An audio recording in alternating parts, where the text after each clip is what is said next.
Je, unajua kadri tunavyozeeka sehemu muhimu ya ubongo inapungua?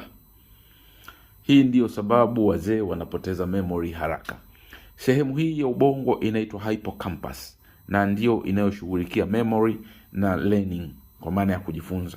Kwa hivyo ni kawaida kwa wazee kushindwa kukumbuka majina, tarehe au mambo madogo ya kila siku.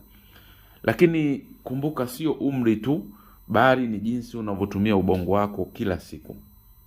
Utafiti wa Harvard unaonyesha kuwa baada ya miaka 50 hippocampus hupungua kwa wastani wa 1 mpaka 2 kila mwaka. Hii ni kweli na ni lazima tuchukulie serious ili kukomboa mbongo zetu. Ili kuibakiza akili yako ibaki kuwa sharp, hakikisha unafanya mazoezi ya akili kila siku. Soma, jifunze kitu kipya na pumzika vizuri. Share short hii na rafiki yako ili mambo endelee kuwa bam bam.